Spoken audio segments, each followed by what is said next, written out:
ನಿಧಾನವಾಗಿ ಎರಡು ಕೈಗಳನ್ನ ತೆಗೆದು ಅಷ್ಟೇ ನಿಧಾನವಾಗಿ ಎರಡು ಕಣ್ಗಳನ್ನ ಓಪನ್ ಮಾಡಿ.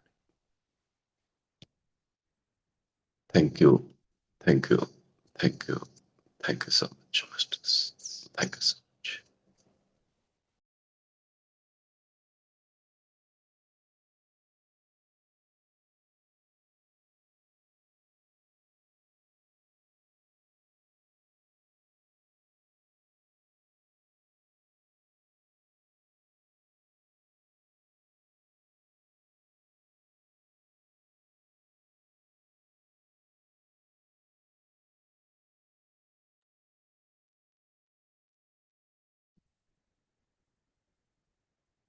S please masters. ನಿನ್ನೆ ನಮ್ಗೆ ಕರ್ಮ ಇಲ್ಲ ಅಂದಾಗ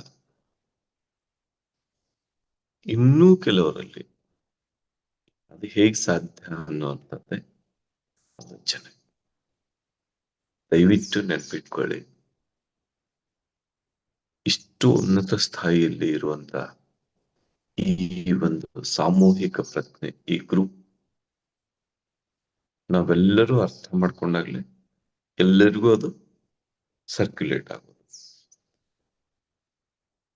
ಒಂದು ವಿಷಯ ನೆನ್ಪಿಟ್ಕೊಳ್ಳಿ, ನಮಗೆ ಕರ್ಮ ಅಂಟಿಕೊಳ್ಳಬೇಕಾದರೆ ನಾವು ಆ ಕರ್ಮ ಜರುಗುವ ಮಟ್ಟಕ್ಕೆ ಇಳಿದು ಸ್ಪಂದಿಸಬೇಕು. ಒಂದು ವೇಳೆ ನಾವು ಆ ಕರ್ಮ ಜರುಗುವ ಮಟ್ಟಕ್ಕೆ ಇಳಿದು ಸ್ಪಂದಿಸದೇ ಇದ್ದರೆ, ನಮ್ಮ ಉನ್ನತ ಪ್ರಕಂಪನವನ್ನು ನಾವು ಕಾಪಾಡಿಕೊಂಡಿದ್ದರೆ ನಾವು ಕರ್ಮದಿಂದ ಮುಕ್ತ, ನಮಗೆ ಕರ್ಮ ಅಂಟುವುದಿಲ್ಲ. ಈಗ ಕ್ಲಿಯರ್ ಆಯ್ತಾ ಮಾಸ್ಟರ್ಸ್? ಸ್ವಲ್ಪ ಮಾತಾಡಿ ಪ್ಲೀಸ್, ಒಂದಿಬ್ಬರಾದ್ರೂ ಮಾತಾಡಿ. ಒಂದು ಘಟನೆ ನಡೀತಾ ಇರುತ್ತೆ, ಆ ಮಟ್ಟಕ್ಕೆ ಇಳಿದು ನಾವು ಪ್ರತಿಕ್ರಿಯಿಸಿದರೆ ನಮಗೆ ಕರ್ಮ. ನಮ್ಮ ಉನ್ನತ ಸ್ಥಾಯಿಯನ್ನ ನಾವು ಮೇಂಟೈನ್ ಮಾಡ್ಕೊಂಡಿದ್ರೆ ನಮಗೆ ಕರ್ಮ ಇಲ್ಲ. ಕ್ಲಿಯರ್ ಆಯ್ತಾ ಸರ್? ಅದ್ರ ಜೊತೆಗೆ ಸರ್, ಪ್ರಾರಬ್ಧ ಅಂತ ಇದೆಯಲ್ಲ,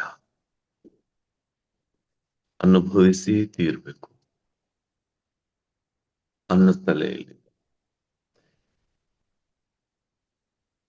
ಸಾಧನೆಯ ಒಂದು ಸ್ಥಿತಿಗೆ ಹೋದ ನಂತರ ಆ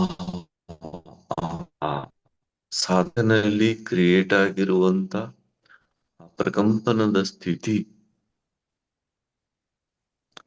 ಅಲ್ಲಿ ಪ್ರಾರಬ್ಧ ಕರ್ಮಗಳೂ ಕೂಡ ಕರಗಿ ಹೋಗುತ್ತವೆ, ದಹಿಸಿ ಹೋಗುತ್ತವೆ, ನಿರ್ಮೂಲನಗೊಳ್ಳುತ್ತವೆ.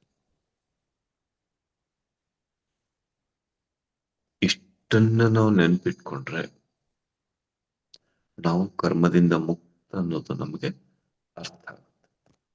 ಯಾಕೆ ಇದನ್ನ 2 ದಿವಸ 3 ದಿವಸ ಕಂಟಿನ್ಯೂ ಇದನ್ನ ಹೇಳ್ಬೇಕಾಗಿದೆ ಅಂದ್ರೆ, ಇದು ಬೇಸ್ ನಮ್ಗೆ ಗೊತ್ತಾಗದೆ ನಾವು ಅಸೆನ್ಷನ್ ಹೊಂದಿದೀವಿ, ನಾವು ಆ ಸ್ಥಾಯಿಯಲ್ಲಿ ಬಂದಿದೀವಿ ಅನ್ನೋದು ನಮ್ಗೆ ಅರ್ಥ ಆಗುತ್ತಿಲ್ಲ. ಈಗ ನೀವು ನವಗ್ರಹಗಳಲ್ಲಿ ಕೆಲಸ ಮಾಡ್ತಾ ಇದ್ದೀರಲ್ಲ, ಪೋರ್ಟಲ್ ವರ್ಕು, ಈ ಅಸೆನ್ಷನ್ ನೀವು ಅರ್ಥ ಮಾಡ್ಕೊಂಡ್ರೆ ನಿಮ್ಗೆ ಇನ್ನೊಂದು ವರ್ಕ್ ಶುರು ಆಗುತ್ತೆ. ಈ ಪ್ರಕಂಪನವನ್ನ ನೀವು ಅರ್ಥ ಮಾಡ್ಕೊಂಡ್ರೆ ನಿಮ್ಗೆ ಇನ್ನೊಂದು ವರ್ಕ್ ಶುರು ಆಗುತ್ತೆ. ಈ ಪ್ರಕಂಪನ ಅರ್ಥವಾಗದೆ ನಿಮಗೆ ಆ ವರ್ಕ್ ಸ್ಟ್ರೆಸ್ ಅದನ್ನ ವಹಿಸ್ಬೇಕಲ್ಲ ನಿಮ್ಗೆ.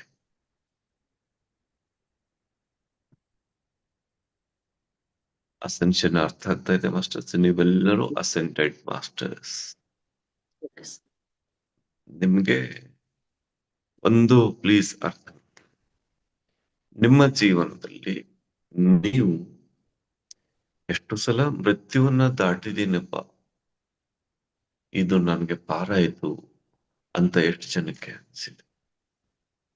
ಅದನ್ನ ಉಲ್ಲೇಖ ಮಾಡ್ಕೊಳ್ಳಿ. ನೀವೆಲ್ಲರೂ ಕನಿಷ್ಠ ಒಂದ್ 3-4 ಪೇಜ್ ಎಲ್ಲರೂ ನಾನು ಯಾವಾಗ ಬಂದೆ ಧ್ಯಾನಕ್ಕೆ ಬರೋಕ್ಕಿಂತ ಮುಂಚೆ ನನ್ನ ಸ್ಥಿತಿ ಏನಿತ್ತು, ನನ್ನ ಜೀವನದ ಪರಿಸ್ಥಿತಿ ಏನಿತ್ತು, ನಾನು ಯಾವ ರೀತಿ ಪ್ರತಿಕ್ರಿಯೆ ಕೊಡ್ತಿದ್ದೆ, ಯಾವ ರೀತಿ ವ್ಯವಹರಿಸ್ತಿದ್ದೆ, ನನ್ನ ಭಾಷೆ ಯಾವ ರೀತಿ ಇತ್ತು, ನನ್ನ ಆಲೋಚನಾ ವಿಧಾನ ಯಾವ ರೀತಿ ಇತ್ತು, ಇದನ್ನ ಬರೀರಿ. ಬಂದ ನಂತರ ಇಷ್ಟು ದಿವಸ ಆಯ್ತು ನಾನು ಬಂದು, ಇಷ್ಟು ವರ್ಷ, ಇಷ್ಟು ದಿನ, ಎಷ್ಟು ನೀವು ಬಂದು ಎಷ್ಟು ದಿವಸ ಆಯ್ತು, ಅಷ್ಟು ಏನಾಯ್ತು ತಪ್ಪದೇ ಬರೀರಿ ಎಲ್ಲರೂ. Okay sir. ನೀವು ಅಸೆಂಡೆಡ್ ಹೌದು ಅನ್ನೋ ಸರ್ಟಿಫಿಕೇಟ್ ಅಲ್ಲೇ ನೀವು ನಿಮ್ಮ ಬರವಣಿಗೆಯಲ್ಲಿಯೇ ಇದೆ. ಅದರ ಜೊತೆಗೆ ಹೌದು ನನಗೆ ಇಂತಿದ್ದ ಸಮಯದಲ್ಲಿ, ನಮ್ಮ ಕಡೆ ಉತ್ತರ ಕರ್ನಾಟಕದಲ್ಲಿ ಕುತ್ತು ಪಾರಾಗೋದು ಅಂತಾರೆ. ಅಂದ್ರೆ ಬಂದಿರೋ ಸಾವು ದಾಟಿ ಹೋಗೋದು. ಹಾಗೆ ಎಷ್ಟು ಸಲ ನಿಮ್ ಜೀವನದಲ್ಲಿ ಆಗಿದೆ, ನೆನ್ಪು ಮಾಡ್ಕೊಳ್ಳಿ. ಮತ್ತೆ ಬರೀರಿ. ಬರೆದು ನಿಮ್ಮನ್ನ ನೀವೇ ಅದನ್ನ ಓದಿ. ನಿಮಗೆ ಅನ್ಸುತ್ತೆ ಎಲ್ಲಿದ್ದೆ ನಾನು ಧ್ಯಾನ ಮಾಡೋಕ್ಕಿಂತ ಮೊದಲು, ಎಲ್ಲಿ ಯಾವ ಸ್ಥಾಯಿಯಲ್ಲಿ ಬಂದಿದ್ದೀನಿ ಅಂತ ನಿಮಗೆ ಅದು ಅರಿವಾದ್ಮೇಲೆ ನಿಮಗೆ ಆ ಅಸೆಂಡೆಡ್ ಆತ್ಮವಿಶ್ವಾಸ ಮೂಡುತ್ತೆ. ನಿಮ್ ಪರಿಸ್ಥಿತಿ ಏನಾಗಿದೆ ಅಂದ್ರೆ ಆಂಜನೇಯನಂತೆ ನಿಮ್ಗೆಲ್ಲಾ ಶಕ್ತಿ ಇದೆ, ಸಮುದ್ರವನ್ನ ಲಂಘನೆ ಮಾಡುವಂತ ಶಕ್ತಿ ಇದೆ, ಹಾರಿ ಹೋಗಿ ಆ ಲಂಕೆಯನ್ನ ತಲುಪೋ ಶಕ್ತಿ ಇದೆ. ಅಂದ್ರೆ ಯಾರೋ ಒಬ್ರು ಬಂದು ನಿಮ್ಗೆ ಅದನ್ನ ಹೇಳ್ಬೇಕು, ನಿನ್ನಲ್ಲಿ ಶಕ್ತಿ ಇದೆ, ಜಾಗೃತನಾಗು, ಎದ್ದೇಳು ಅಂತ ನಿಮ್ಮನ್ನ ಎಚ್ಚರಿಸ್ಬೇಕು. ಆ ಪರಿಸ್ಥಿತಿ ಇದೆ. ನೀವು ಅಸೆಂಡೆಡ್ ಮಾಸ್ಟರ್. ನೆನ್ಪು ಮಾಡ್ಕೊಳ್ಳಿ. ನಿಮ್ಮನ್ನ ಯಾರು ನಾನ್ ಬರೆಯೋದಿಲ್ಲ ಅಂತಾರೋ ಅದು ಅವ್ರಿಗೆ ಬಿಟ್ಟದ್ದು. ಬರದ್ ನೋಡಿ ನಿಮ್ದು ಯಾವ ಸ್ಥಿತಿಯಲ್ಲಿದ್ದೀರಿ ನೀವು ಅನ್ನೋದು ನಿಮ್ಗೆ ರಿಯಲೈಸ್ ಆಗುತ್ತೆ. ನಿಮ್ಮನ್ನ ನೀವು ಅರ್ಥ ಮಾಡ್ಕೊಳ್ಳೋದಕ್ಕೆ ಬರೀರಿ, ಇನ್ನೊಬ್ರಿಗಾಗಿ ಅಲ್ಲ. ಪ್ರಾಮಾಣಿಕವಾಗಿ ಬರ್ರಿ. ನಾನು ಇಂತಿಂತದಕ್ಕೆಲ್ಲ ನಾನು ಪ್ರತಿಕ್ರಿಯಿಸ್ತಿದ್ದೆ. ಈವನ್ ಧ್ಯಾನಕ್ಕೆ ಬಂದ ನಂತರ ಕೂಡ ನನ್ಗಿದು ಬದಲಾವಣೆ ಆಗಿರ್ಲಿಲ್ಲ. ತೀರಾ ಇತ್ತೀಚೆಗೆ ಬದಲಾವಣೆ ಆಯ್ತು. ಮೊನ್ನೆವರೆಗೂ ನನ್ಗದು ಗೊತ್ತಿರ್ಲಿಲ್ಲ. ಧ್ಯಾನಕ್ಕೆ ಬಂದ ತಕ್ಷಣನೇ ನಾವು ಆ ಸ್ಥಾಯಿಗೆ ಬರೋದಿಲ್ಲ. ಎನ್ಲೈಟನ್ಮೆಂಟ್ ಅನ್ನೋದು ಹಾಗೆ ಪ್ರಕ್ರಿಯೆ ಜಾರಿ, ಅದು ಕಂಟಿನ್ಯೂ. ಮೊನ್ನೆವರೆಗೂ ನನಗಿದು ಅರಿವಿರ್ಲಿಲ್ಲ. ಈಗ ನನಗೆ ಪ್ರಜ್ಞೆಗೆ ಬಂತು, ನಾನು ಇದನ್ನು ಮಾಡಬಲ್ಲೆ, ನಾನು ಈ ಸ್ಥಾಯಿಗೆ ಇದ್ದೀನಿ ಅನ್ನೋ ಪ್ರಜ್ಞೆ ಬಂತು. ಏನಿದೆಯೋ ಅದನ್ನ ಬರೆದು ಮ್ಯಾಜಿಕ್ ಅಂದ್ರೆ ನೀವೇ ಒಂದ್ಸಲ ಓದಿ ನೋಡಿ, ನೀವೇ ಮತ್ತೆ ಮತ್ತೆ ಓದ್ತೀರಿ. ಅದನ್ನ ಇವತ್ತೆಲ್ಲರೂ ಕುಂತು ಆ ವರ್ಕ್ ಮಾಡಿ. ನಾಳೆ ನನಗೆ ಅದನ್ನ ತೋರಿಸಿದ್ರೆ ನಾನು ಮುಂದೆ ಹೋಗ್ತೇನೆ. ನಾನು ಅಸೆಂಡೆಡ್ ಅನ್ನೋದು ನಿಮಗೆ ಅರಿವಾಗದೇ ಇದ್ದರೆ ನಾನು ಎಷ್ಟು ಹೇಳಿದ್ರು ಕಡಿಮೆ.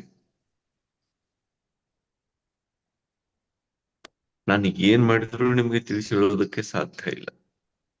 ಇಲ್ಲ ಸರ್, ನಮ್ಗೆ ಕರ್ಮ ಇದೆ, ನಾನು ಇದನ್ನ ಅನುಭವಿಸ್ತಾ ಇದ್ದೀನಿ, ಅದನ್ನ ಅನುಭವಿಸ್ತಾ ಇದ್ದೀನಿ. ಅಸೆಂಡೆಡ್ ಆಗಿ ಆ ನಾಟಕ ಯಾಕೆ ನೋಡ್ತಿರ್ಬಾರ್ದು ನೀವು?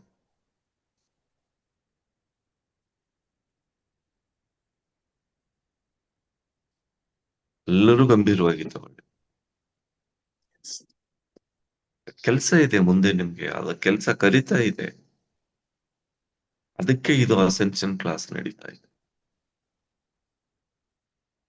ಎಲ್ಲರೂ ಬರೀರಿ. ನೀವು ತೋರಿಸ್ತಿರೋ ಬಿಡ್ತಿರೋ ಮೊದಲು ಬರೀರಿ. ಬರೆದು ನೀವೇ ಒಮ್ಮೆ ಓದಿದ ನಂತರ ಇಡೀ ದಿನ ಹಲವು ಸಲ ಓದ್ತೀರಿ. ಮತ್ತೆ ಪಾಯಿಂಟ್ ಅನ್ನ ಆಡ್ ಮಾಡ್ತೀರಿ. ಹೀಗಿದ್ನಲ್ಲ, ಹೀಗಾಗಿದೆ ಅಲ್ಲ, ಹೀಗಾಗಿದೆಯಲ್ಲ. ಥರ್ಡ್ ಐನಲ್ಲಿ ಕಾಣೋ ದೃಶ್ಯ ಒಂದೇ ಆಧ್ಯಾತ್ಮಿಕ ಧ್ಯಾನದ ಅನುಭವ ಅಂತ ಅನ್ಕೋಬೇಡಿ. ನಿಮ್ಮಲ್ಲಿ ತುಂಬಾ ಬದಲಾವಣೆ ಆಗಿದೆ, ತುಂಬಾ ರೂಪಾಂತರಣ ಹೊಂದಿದ್ದೀರಿ ನೀವು. ಎಲ್ಲವನ್ನ ದಾಖಲಿಸಿ. ಓಕೆ, ನಾಳೆ ಭೇಟಿ ಆಗೋಣ, ಸಾಯಂಕಾಲ ಭೇಟಿ ಆಗೋಣ. 6:30 ಹಂತದಲ್ಲಿ ನಿಮಗೆ ಇನ್ನೊಂದು ಪೋರ್ಟಲ್ ಮೆಡಿಟೇಷನ್ ಮಾಡಿಸ್ಬೇಕು ಅಂತ ಇದೆ. ಈ ಅಸೆನ್ಷನ್ ಕಂಪ್ಲೀಟ್ ಆದ್ರೆ ಅಲ್ಲಿ ಈ ಅಸೆನ್ಷನ್ ನೋಡಿದ ಮೇಲೆ ಮೊದಲು ನೀವು ಸುಳ್ಳು ಅರ್ಥ ಮಾಡ್ಕೊಳ್ರಿ ಅಂತ ಇಲ್ಲ. ನಾನು ಹೇಳ್ತಾ ಇದ್ದೀನಿ ನೀವು ಕರ್ಮದಿಂದ ಮುಕ್ತ ಅಂತ, ನೀವು ಒಪ್ಕೊಡ್ರಿ ಅಂತ ಹೇಳ್ತಾ ಇಲ್ಲ. ನಿಮ್ಗದ ಹೌದಲ್ಲ,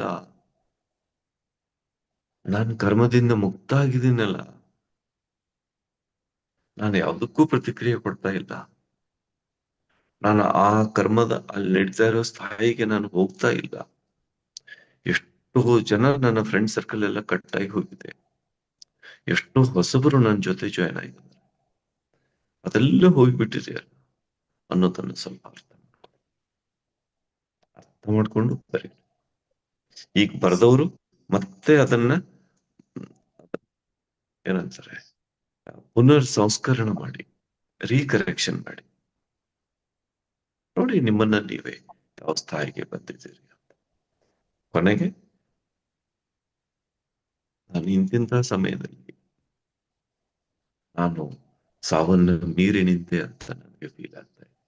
ಇವನ್ ಈಗ್ಲೂ ಕೂಡ ಅದು ಫೀಲ್ ಆಗ್ತಾ ಇದೆ ಅನ್ನೋದು ಅನುಭವಕ್ಕೆ ಬಂದಿದ್ರೆ ಬರೀರಿ.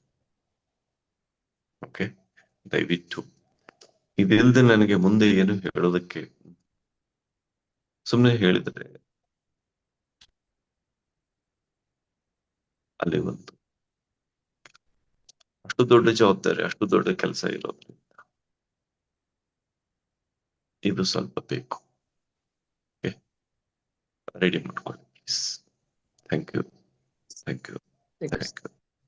So much masters. Thank you sir. ಏನ್ ಹೇಳ್ತಾ ಇದ್ದಾರೆ ಸರ್? ಏನಿಲ್ಲ ಸರ್. Okay masters. ಪ್ರಜ್ಞಾ.